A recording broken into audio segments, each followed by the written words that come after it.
It's 1948 in Toronto. They have an aging, partially burnt down stadium on prime real estate, just begging for a rebuild. The fans are asking them to try something new and build an indoor stadium instead of an open-air grandstand like the previous one. It only makes sense since the grounds are a stone's throw away from the north shore of Lake Ontario. Fans want to come to every available game, but not everyone is keen on weathering the driving snow and humid cold. The long-term strategy would be to put a dome over the stadium and keep things indoors. What Toronto did was much different. Toronto rebuilt the Canadian National Exhibition Stadium open-air grandstands, making them just a little bit better in the process.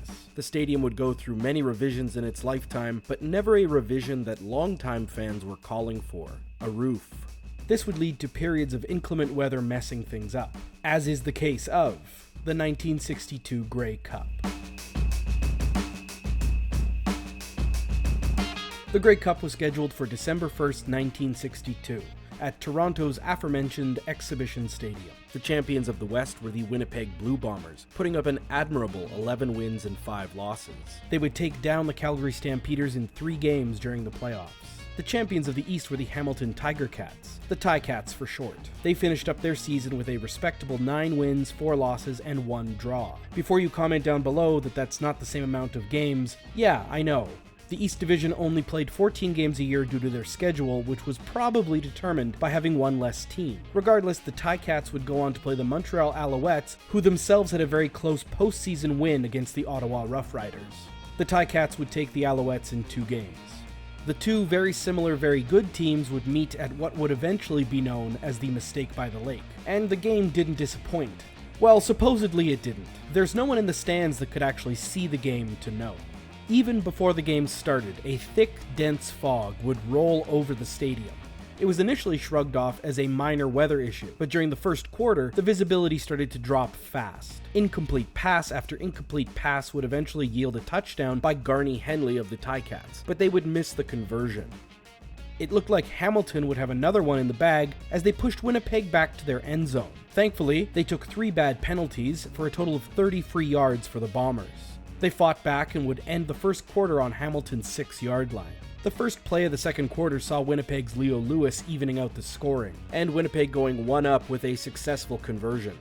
The fog would roll in again, and the game would become a defensive slog. The quarterbacks eventually resorted to lobbing Hail Marys into the distance to try to get anywhere.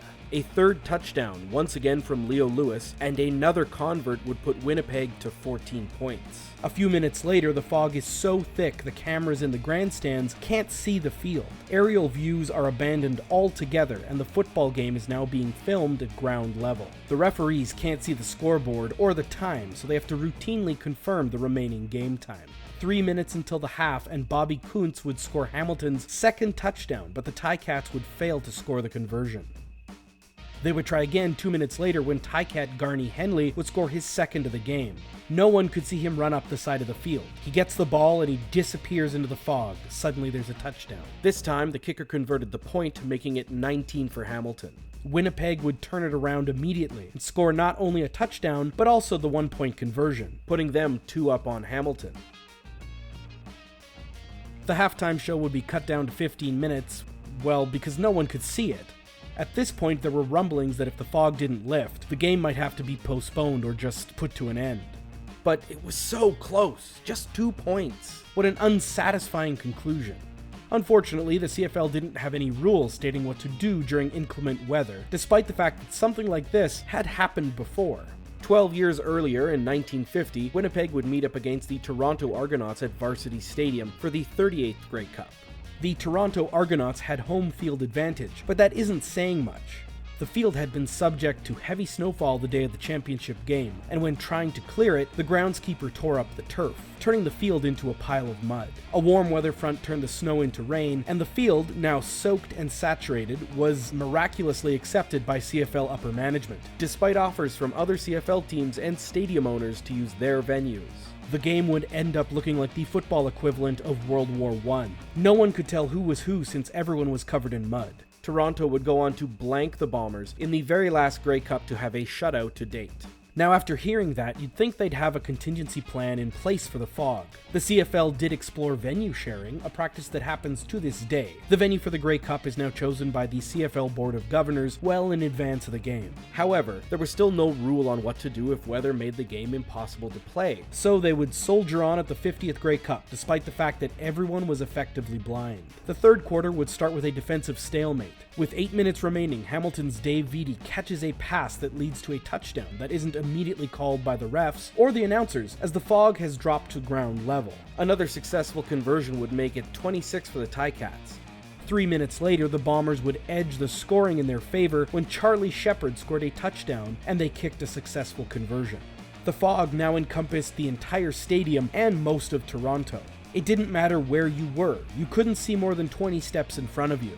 Hamilton kicker Don Sutherland, who only had one successful convert the entire game, tries for a field goal but misses the uprights, leaving them only a single-point game, and a single point behind Winnipeg.